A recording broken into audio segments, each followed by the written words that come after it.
Help! They've kidnapped me. Lady Di, a Modern Fairytale by Slobodan Radojev. Mitrich Part 3 Contra Operation Modern Fairytale Chapter 55 Counter Operation Modern Fairytale **** Counter Operation Modern Fairytale Amsterdam September 6, 1997, 9:00. Ingrid leaves the tram 14 stop next to the Royal Palace in Amsterdam and quickly walks over the pedestrian crossing of Nieuwezijdse Voorburgwal. Stacked alongside a small iron fence opposite near 182 is a bunch of bicycles. Ingrid easily recognizes the red female bicycle, which the drifter had earlier shown her on a photo. Approaching the red bike as if it is hers, she takes a thick envelope out of her bag and opens the rear luggage bag of the bike. She puts the package in it, closes the bag and walks on. Standing at the entrance of the luxury department store Magna Plaza is a slender 30-year blonde dressed in a pink miniskirt with a short thin blue leather jacket covering a light purple silk blouse. With her high heels she seems taller than she is. Ingrid immediately recognizes the blonde from the photos the drifter had shown her. After having fixed the image of the British spy firmly in her mind, she had torn the photo into small pieces and thrown them in his face. Ingrid looks at her little gold Cartier watch and realizes that she still has 5 minutes to spare. She walks past the beautiful Englishwoman, who is nervously looking left and right, waiting for the man who arranged this meeting with her. Ingrid abstains with great difficulty from striking a blow at her love rival. She enters Magna Plaza and walks to the Japanese Shueimura boutique, which sells cosmetics and other luxury lifestyle products for men and women. This store is one of the world's top cosmetics companies, in whose London branch Princess Diana regularly bought cosmetics. The shop owner, a Dutch Jew, rushes to greet her. "Hi, Ingrid. What brings you here so early in the morning?" "Hi, Dennis. How are you?" "Not bad. And are you?" Quote, "Like always. I heard you wanted to move to Italy. That's gossip. I love your Netherlands, ours, of course. You funny man." The shop owner points to a collection of the latest perfumes. He knows that Ingrid only comes here for his love lotions. "I have something special for you." Ingrid sprays something from a bottle on her left pulse, brings her hand to her little nose and smells. "This is fantastic. Wrap up 2 bottles for me, please. I'm in hurry." Quote, "As always." The owner wraps up to the order. Ingrid pays the bill and puts the perfume in her purse. "Thank you very much. Goodbye." The lover boy of the owner, a bisexual from Israel, waves to Ingrid. "Bye, Ingrid. Bye, Shmulik. See you, Dennis. Bye, they say in unison. Ingrid leaves the shop and walks to the exit of Magna Plaza. The beautiful slender blonde leans against the wall near the large exit doors and lights a cigarette. 35-year-old Ingrid goes to the other side opposite the blonde and also leans against the wall. She takes a package of Gauloise cigarettes from the pocket of her thin black leather jacket, which is profusely decorated all with silvery zippers on a pink silk blouse on which rests a large platinum chain with 100 diamonds. Around her neck hangs a thin chain with a large Star of David and a giant sapphire in the middle.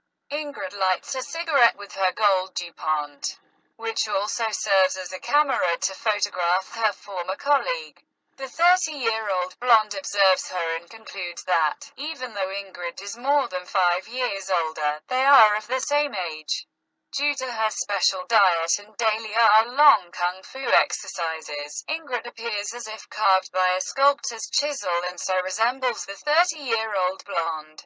With her long black boots reaching above her knees and semi-high heels, Ingrid is just as tall as the blonde with high heels, which is rather unusual for an Israeli. She is dressed in a purple mini-skirt embroidered with flowers underneath which a thin, purple ballet maillot covers her long legs down to her toes. Ingrid runs her fingers through her black hair that she has tied with a silk ribbon embroidered with flowers around her head with buckles decorated with large diamonds. The neighborhood is teeming with smiley people's secret agents in order to observe their top spy DRS. Britain. The drifter at his express request has made an appointment with the blonde, his former mistress, who barely survived her last spy adventure in which she played Princess Diana. Through her services, an envelope containing his final report on the Contra Operation Modern Fairytale should be delivered to the smiley people. As soon as they would receive this report, however, they had orders to remove the twosome from this world and thereby forever eliminate their dirty tracks. Ingrid inhales deeply and blows the smoke out slowly. With her large black pupils, she looks intensely into the blue eyes of the British spy and flashes her long black eyelashes. Invisible to anyone, she communicates in that way with her rival in love, who just like her a few years ago had fallen madly in love with the drifter. "So you're the English whore," Britain freezes. But soon she recovers and keeps watching the mysterious black-haired female. Ingrid continues flashing. "The manuscript Modern Fairytale is already in your bicycle bag." Britain nods. Ingrid inhales deeply again and quickly blows out the smoke. Retreat slowly. She continues flashing. "Pretend your connection failed to show up. Don't let me not think that you squealed to anyone that I was your connection. You dirty slut. I'll cut off your cunt wherever you are. And keep your filthy paws off my drifter. Now disappear forever from this beautiful country and go back to your uninhabited island." "Got it." Britain nods anxiously as a sign of greeting, looks at her watch and hurries to the bike. Ingrid keeps a close eye on her. The blonde opens the bicycle bag and notes that the package is in it.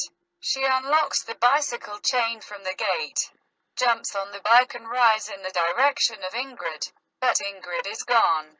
She entered Magna Plaza and through restaurant Ovid that leads to an exit on the other side of the big department store on the corner of Radojev and Smudja. She had left the building.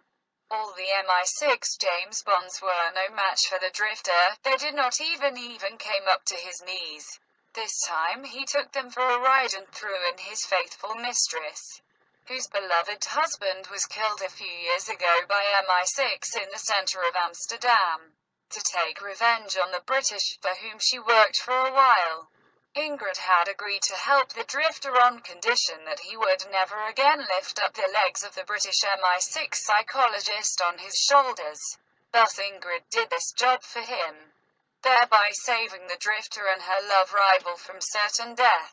Britain herself never suspected that she was written off, but now that she has a copy of Modern Fairytale in her possession, nobody can do her harm anymore. Britain leaves the bicycle path of the Vondel Park through Emmelaan and turns left onto Koningslaan. She jumps deftly from her bicycle, leans it against the gate of the Consulate of Great Britain and steps inside. There she hands the envelope to the head of MI6.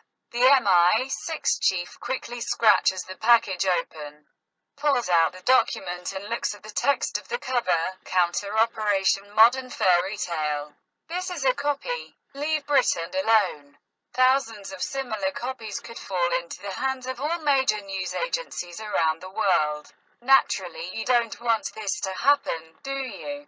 Sincerely. The drifter, the head of the British Secret Service, opens his eyes wide. "How is this possible? What do you mean?" He clears his throat.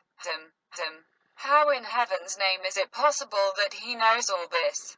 The drifter is clairvoyant. Britain quips. How did you get a hold of this envelope? I don't understand. We observed you the whole time. Nobody gave you anything. The drifter is an illusionist. He put on an invisible cloak. You're kidding. Maybe. Who knows? The head of MI6 looks at his watch. Explain it to me later on.